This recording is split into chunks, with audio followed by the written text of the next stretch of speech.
ಈ ದಿವಸಕ್ಕೋಸ್ಕರ ತುಂಬಾ ಅಂದ್ರೆ ತುಂಬಾ ಜನ ಸಖತ್ ದಿವಸದಿಂದ ಕಾಯ್ತಿದ್ರು.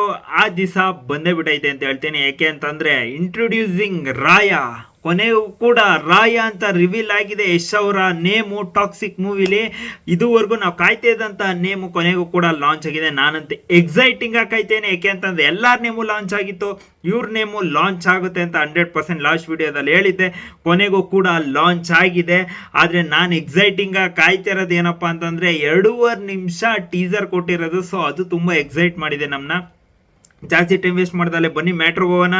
ಯಾವ ರೇಂಜಿಗೆ ತೋರಿಸಿರ್ಬೋದು ಅಂತ ಯಶ್ ಅವ್ರನ್ನ ನಾನಂತೂ ಸಖತ್ ಎಕ್ಸೈಟಿಂಗ್ ಆಗಿ ಕಾಯ್ತೇನೆ. ಯಾಕೆ ಅಂತಂದರೆ ಆಫ್ಟರ್ KGF ತುಂಬ ಅಂದರೆ ತುಂಬ ವರ್ಷದಿಂದ ಕಾಯ್ತಿದ್ದಂಥ ಟೀಸರ್ ಕೊನೆಗೂ ಕೂಡ ಬಂದೇ ಬಿಟ್ಟಿದೆ.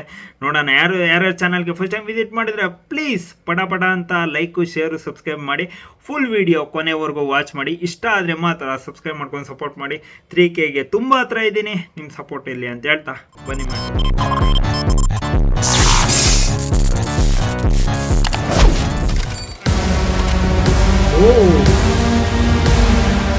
name of the Father, and of the Son, and of the Holy Spirit. Malayalam film ನೋಡಿರೋ ತರ ಫೀಲ್ ಆಗ್ತಿದೆ. ಅದ್ರ ಜೊತೆಗೆ Hollywood. I want my son to have a peaceful burial. Do you think he'll come? I don't think so. Nobody's so insane.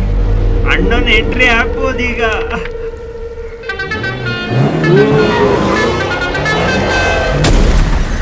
What the fuck is going on?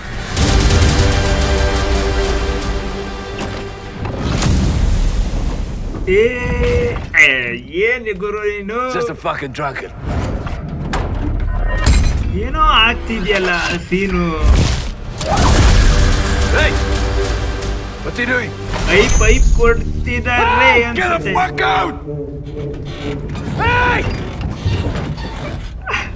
ಯಾಕೋ ಏನೋ ಬೇರೆ. ಯಪ್ಪ,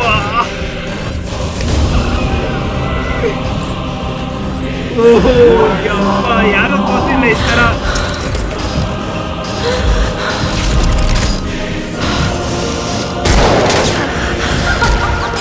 psycho ಮಾತ್ರ.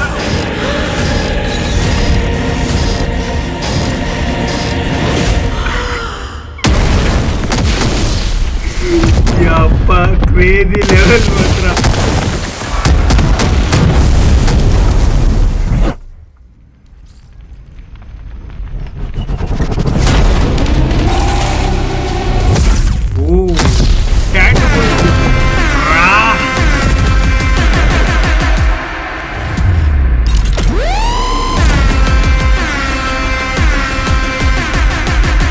ಈ ಲುಕ್ಕಿಗೆ ಕಾಯ್ತಾ ಇರೋದು.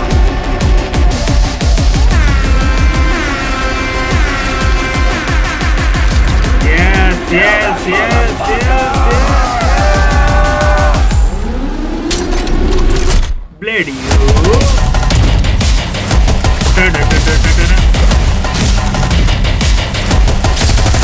ಮೇಕಿಂಗ್ ಸಖತ್ತಾಗಿದೆ. Psycho. Daddy's home. Yes, of course. Good daddy show.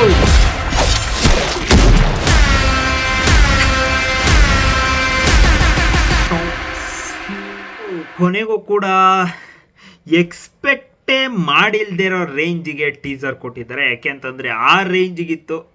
ಒಂದೊಂದು ಸೀನ್ ಮಾತ್ರ, ಈ ಸೀನ್ಗಳನ್ನ 100% 2-3 ದಿವಸ ಕಣ್ಣಿಂದ ಕಳಿಯೋಕ್ಕೆ ಯಾರ ಕೈಲೂ ಆಗಲ್ಲ ಅಂತ ಅಂದ್ಕೊಂಡಿದ್ದೀನಿ. ಆ ರೇಂಜಿಗಿದ್ದಾವೆ. ಒಂದೊಂದು ಕ್ಲಿಪ್ ಕೂಡ ಆ ರೇಂಜಿಗೆ ಸಖತ್ತಾಗಿ ಮಾಡೋರೆ. ಅದು ಬಿಟ್ಟು ಕಾರ್ ಸೀನೇ ಎಲ್ರಿಗೂ ಹೈಲೈಟಿಂಗ್ ಅಂತ ಅನಿಸುತ್ತೆ. ತುಂಬ ಸೀನ್ಸ್ ಬಂದದು, ಆದರೆ ಕಾರ್ ಸೀನ್ ಮಾತ್ರ ಕಮೆಂಟ್ ಸೆಕ್ಷನಲ್ಲಿ ತುಂಬ ಓಡಾಡ್ತೈತೆ.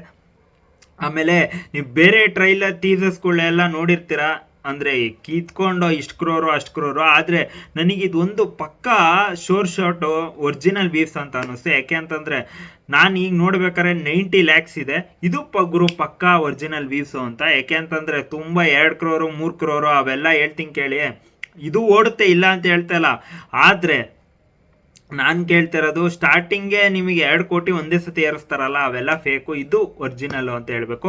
ಆದರೆ ನೀವು ಅಬ್ಸರ್ವ್ ಮಾಡಿದ್ರೆ ಇಲ್ವಾ ನನಗಂತೂ ಗೊತ್ತಿಲ್ಲ, ಕನ್ನಡ, ಹಿಂದಿ, ತೆಲುಗು, ತಮಿಳ್, ಮಲಯಾಳಂ ಅದ್ರ ಜೊತೆಗೆ ಇನ್ನೊಂದು ಲ್ಯಾಂಗ್ವೇಜ್ ಆ್ಯಡಪ್ ಆಗಿದೆ. ಅಬ್ಸರ್ವ್ ಮಾಡಿಲ್ಲ ಅಂದರೆ ಹೋಗಿ ನೋಡಿ, ಇಂಗ್ಲೀಷ್ ಕೂಡ ಆ್ಯಡಪ್ ಆಗಿದೆ. ಅವ್ರು ಹೇಳಿರೋ ಪ್ರಕಾರ ಇದು ಎಲ್ಲ ಕಡೆ ಲಾಂಚ್ ಆಗುತ್ತೆ, ಆಲ್ ಓವರ್ ವರ್ಲ್ಡು. ಇದು ಪ್ಯಾನ್ ಇಂಡಿಯಾ ಅಲ್ಲ, ಪ್ಯಾನ್ ವರ್ಲ್ಡ್ ಮೂವಿ. ಸೊ ಅದನ್ನು ಹಂಗೆ ಪಾಲಿಸ್ತಿದ್ದಾರೆ. ಅದರಲ್ಲಿ ನೀವು ನೋಡಿರಂಗೆ ಎಷ್ಟೊಂದು ಜನ ಇದು ಕ್ಯಾಶ್ ವಿಚಾರದಲ್ಲಿ ಆ್ಯಕ್ಟರ್ಸು ಸಖತ್ತು ಇಂಗ್ಲೀಷ್ ಅವ್ರನ್ನ ಹಾಕೊಂಡಿರೋದು ಕಾಣಿಸ್ತಿದೆ. ಸೊ 100% ಇದು ಇಂಗ್ಲೀಷ್ಗೆ ಡಬ್ ಆಗೋವಂಥ ಚಾನ್ಸಸ್ ಜಾಸ್ತಿ ಇದೆ. ಯಾಕೆ ಅಂತಂದರೆ KGF ನೆಕ್ಸ್ಟ್ ಲೆವೆಲ್ಗೆ ಹೋಗಿತ್ತು, ಇದು ಹೋಗೋವಂಥ ಚಾನ್ಸಸ್ ಸಾಕಷ್ಟು ಜಾಸ್ತಿ ಇದೆ. ಈಗ ಮೇಯ್ನ್ ಮ್ಯಾಟ್ರಿಗೆ ಬರೋದಾದರೆ ಟೀಸರಲ್ಲಿ ನಾನು ಏನೇನು ನೋಡಿ ಖುಷಿ ಆಯಿತು, ಏನೇನು ಡಿಸಪಾಯಿಂಟ್ ಆಯಿತು ಎಲ್ಲದ್ರ ಬಗ್ಗೆ ಬರ್ತೀನಿ. ಈಗ ಮೇಯ್ನ್ ನನಗೆ ಖುಷಿಯಾಗಿದೆ ಏನಪ್ಪ ಅಂತಂದರೆ ಪ್ರತಿಯೊಂದು ಸೀನ್ಸು ಸಖತ್ತಾಗೆ ಮ್ಯಾಚ್ ಮಾಡಿದ್ದಾರೆ. ಅಂದರೆ ವಿಜುವಲಿ ಆ ಬ್ಲ್ಯಾಕ್ ಟಿಂಟ್ ಏನಿದೆ ಅದು ಸಖತ್ತಾಗಿ ಕಾಣಿಸ್ತಿದೆ, ಒಂಥರ ಡಿಫ್ರೆಂಟ್ ವೇಲಿ. ಅಂದರೆ ಈಗ ಗೀತಾ ಮೋಹನ್ ದಾಸ್ ಅವ್ರು ಡೈರೆಕ್ಟ್ ಮಾಡ್ತಿದ್ದಾರೆ, ಅವ್ರ ಗಂಡನೇ ಇದು ಮಾಡ್ತಿರೋದು ಏನಪ್ಪ ಕ್ಯಾಮ್ರಾಮನ್ನು. ಸೊ ಅವರಿಗೆ ಇಬ್ರಿಗೂ ಕರೆಕ್ಟಾಗಿ ಒಂದು ವೇ ಇರುತ್ತೆ, ಇದೇ ಥರ ತೆಗಿಬೇಕು ಅಂತ. ಸೊ ಕ್ಯಾಮ್ರಾ ವರ್ಕು ಸಖತ್ತಾಗಿದೆ, ಅದ್ರ ಜೊತೆಗೆ ಬ್ಲ್ಯಾಕ್ ಟಿಂಟು ಸಖತ್ತಾಗಿ ವರ್ಕ್ ಆಗಿದೆ. ಅದ್ರ ಜೊತೆಗೆ ಹಿಂದೆ ಏನು ಸ್ಮೋಕ್ ಎಫೆಕ್ಟ್ ಆಗಲಿ, ಅದಾದಮೇಲೆ ಹಾಕಿರೋ ಸೆಟ್ಟು ತುಂಬ ಸಖತ್ತಾಗಿದೆ. ಕ್ಯಾಮ್ರಾ ವರ್ಕು ಒಂದೊಂದು ಶಾಟ್ ನೋಡ್ಬೇಕಾದ್ರೂ ಒಂಥರ ಇನ್ನೂ ಒಂದು ಸತಿ ನೋಡೋಣ ಅಂತ ಫೀಲ್ ಬರುತ್ತೆ. ಯಾಕೆಂತಂದರೆ ಲಾಸ್ಟಿಗೆ ಯಶ್ ಅವರು ಹೊಡೆಯೋದು ಒಂದೊಂದು ಶಾಟು ಡ್ರ್ ಅಂತ ಬರುತ್ತಲ್ಲ, ಒಂದೊಂದು ಗನ್ ಸೌಂಡು, ಆ ಕ್ಯಾಮ್ರಾ ಪ್ಲೇಸ್ಮೆಂಟು ಸಖತ್ತಾಗಿದೆ. ಅದು ನೋ ವೇ ನೆಕ್ಸ್ಟ್ ಲೆವೆಲ್ಗೆ ಮ್ಯಾಚ್ ಮಾಡಿದ್ದಾರೆ ಅಂತ ಹೇಳ್ತೀನಿ ಕ್ಯಾಮ್ರಾ ವರ್ಕು ಆಗಿ.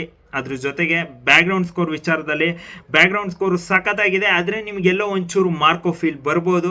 100% ರವಿ ಬಸೂರ್ ಅವರೇ ಕೊಟ್ಟಿರೋದ್ರಿಂದ ಮಾರ್ಕೋ ಫೀಲ್ ಲೈಟಾಗಿ ಬರುತ್ತೆ.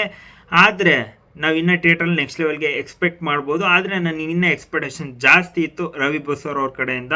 ಇದು ಸಖತ್ತಾಗೇ ಇದೆ, ಆದರೆ ಇನ್ನೂ ನೆಕ್ಸ್ಟ್ ಲೆವೆಲ್ಗೆ ಕೊಡಿ ಅಂತ ಕೇಳ್ತೀನಿ. ಅದ್ರ ಜೊತೆಗೆ ಯಶ್ ಅವರು ಕ್ರೇಜಿ, ಒಂದೊಂದು ಶಾಟ್ ನೋಡ್ಬೇಕಾದ್ರೂ ಒಂಥರ ಸಖತ್. ಈ ಥರ ಆ್ಯಕ್ಟರು ಇನ್ನು ಕನ್ನಡ ಇಂಡಸ್ಟ್ರೀಲಿ ಇಷ್ಟು ದಿವಸ ಇದ್ರಲ್ಲ, ಈಗ ಹೆಂಗೆ ಈ ರೇಂಜಿಗೆ ಚೇಂಜ್ ಆಗೋದ್ರಲ್ಲ ಅಂತ ಅನಿಸುತ್ತೆ.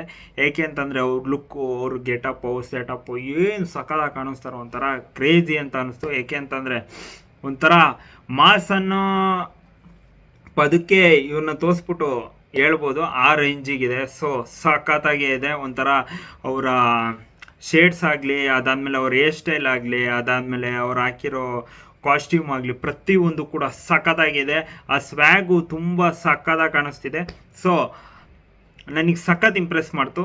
ಅವರ ಲುಕ್ ಆಗಲಿ, ಅವರ ಮ್ಯಾನರಿಸಮ್ ಸಖತ್ತಾಗಿದೆ. ಅದ್ರ ಜೊತೆಗೆ ಇನ್ನೂ ತುಂಬ ಅಂದರೆ ತುಂಬ ವಿಚಾರಗಳಿದೆ.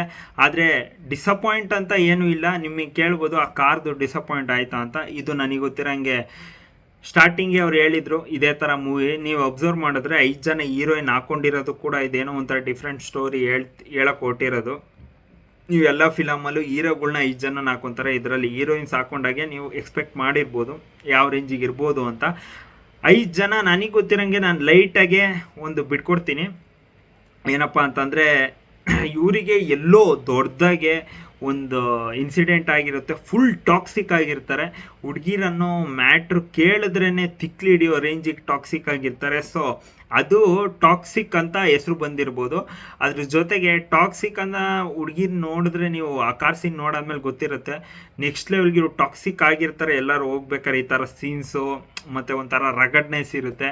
ಅದಾದಮೇಲೆ ಅದೇನು 4-5 ಜನ ಹೀರೋಯಿನ್ಸ್ ಇದ್ದಾರೆ. ನನಗೆ ಗೊತ್ತಿರೋಂಗೆ ಇವರು ರಾಯ ಮತ್ತು ಇನ್ನೊಂದು ಇವ್ರದ್ದು ನಯನತಾರದ್ದು ಇಬ್ಬರದ್ದೇ ಇಂಡಿಯನ್ ನೇಮ್ಸ್ ಥರ ಇರೋದು. ನನಗೆ ಗೊತ್ತಿರೋಂಗೆ ಇವರಿಬ್ಬರು ಅಣ್ಣ ತಂಗಿ ಅಥವಾ ಏನಾರು ರಿಲೇಷನ್ಸ್ ಆಗಿರ್ಬೋದು. ನನಗೆ ಗೊತ್ತಿರೋಂಗೆ ಹುಡುಗಿರೆಲ್ಲ ಮಾಫಿಯಾ ಡಾನ್ಸ್ ಆಗಿರ್ಬೋದು ಅಂತ ಒಂದು ಚಿಕ್ಕ ಜಲಕ್. ಇನ್ನು ಆ ರೇಂಜಿಗೆ ನನಗೆ ಅನಲೈಸ್ ಮಾಡೋಕ್ಕಾಗ್ತಾಯಿಲ್ಲ. ಯಾಕೆ ಅಂತಂದರೆ ಟೀಸರೇ ಈ ರೇಂಜಿಗೆ ಗುಮ್ತೈತಲ್ಲ, ಆ ಗುಮ್ಮದ ಅದು ಯಾರಿಗೆ ಗುಮ್ತವ್ರೆ ಅನ್ನೋದು ನೆಕ್ಸ್ಟ್ ಲೆವೆಲ್ ಗುರು.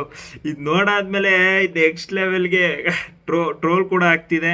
ಅಂದರೆ ಪಾಸಿಟಿವ್ ಎಲ್ಲೂ ಟ್ರೋ ಆಗ್ತಿದೆ, ನೆಕ್ಸ್ಟ್ ಲೆವೆಲ್ಗೆ ನೆಗೆಟಿವಲ್ಲೂ ಟ್ರೋಲ್ ಆಗ್ತಿದೆ, ಪಾಸಿಟಿವ್ ಆರ್ ನೆಗೆಟಿವ್ ನೆಕ್ಸ್ಟ್ ಲೆವೆಲ್ಗೆ ಟ್ರೆಂಡಿಂಗ್ ಅಂತೂ ಇರ್ತಾರೆ ಈ ಮೂವಿಯಿಂದ. ಯಾಕೆ ಅಂತಂದರೆ ಆ ರೇಂಜಿಗೆ ಟ್ರೆಂಡ್ ಆಗ್ತಿದೆ. ಗೀತಾ ಮೋಹನ್ ದಾಸ್ ಅವರು ಒಂದು ಪ್ರಾಮಿಸಿಂಗ್ ತೋರಿಸಿದ್ದಾರೆ ಈ ಟೀಸರ್ ಮುಖಾಂತರ. ನೋಡೋಣ. ಇಂಟ್ರೊಡ್ಯೂಸಿಂಗ್ ರಾಯ ಅನ್ನೋ ಕ್ಯಾರೆಕ್ಟ್ರು ಸಖತ್ ಇಂಪ್ರೆಸಿವ್ ಆಗಿದೆ, ನೇಮು ಕೂಡ ತುಂಬ ಚೆನ್ನಾಗಿದೆ. ನೋಡೋಣ ಇನ್ನು ಮುಂದೆ ಬರೋ ಅಪ್ಡೇಟ್ಸ್ ಯಾವ ಥರ ಇರ್ಬೋದು ಅಂತ. ನಿಮಗೆ ಈ ಟೀಸರ್ ನೋಡಾದ್ಮೇಲೆ ಇಂಟ್ರೊಡ್ಯೂಸಿಂಗ್ ರಾಯನ ನನಗೆ ಗೊತ್ತಿರೋಂಗೆ ಟೀಸರ್ ಮತ್ತೆ ಬಿಡೋದು ಡೌಟೇ. ಸೊ ಅದಕ್ಕೋಸ್ಕರ ನಾನು ಟೀಸರ್ ಅಂತ ಹೇಳ್ತಾ ಇದ್ದೀನಿ. ಕೆವಿನ್ ಪ್ರೊಡಕ್ಷನ್ಸ್ ಅವರ ದುಡ್ಡು ನೆಕ್ಸ್ಟ್ ಲೆವೆಲ್ಗೆ ಕಾಣಿಸ್ತಿದೆ ಈ ಮೂವಿಲಿ. ನನಗೆ ಈಗ ಒಂಚೂರು ಸಮಾಧಾನ ಆಯಿತು. ಆದರೆ ದುಲಂಧರು ಮತ್ತು ಟಾಕ್ಸಿಕ್ಕು ಮತ್ತು ಸಲ್ಮಾನ್ ಖಾನ್ ಅವ್ರ ಮೂವಿ, ಅದಾದಮೇಲೆ ಲವ್ ಮಾಕ್ಟೇಲ್ 2, ಅದಾದಮೇಲೆ KD, ಇವಿಷ್ಟು ಮೂವಿ ಒಂದೇ ತಿಂಗಳಲ್ಲಿ ಬರ್ತಿದೆ. ಸೊ ಬಿ ಕೇರ್ಫುಲ್, ನೀಟಾಗಿ ಲಾಂಚ್ ಮಾಡಿ ಅಂತ ಕೇಳ್ಕೊತ ಮತ್ತೆ ನಾನು ನಿಮಗೆ ನೆಕ್ಸ್ಟ್ ಸಿಗೋಣ. ಬಾಯ್.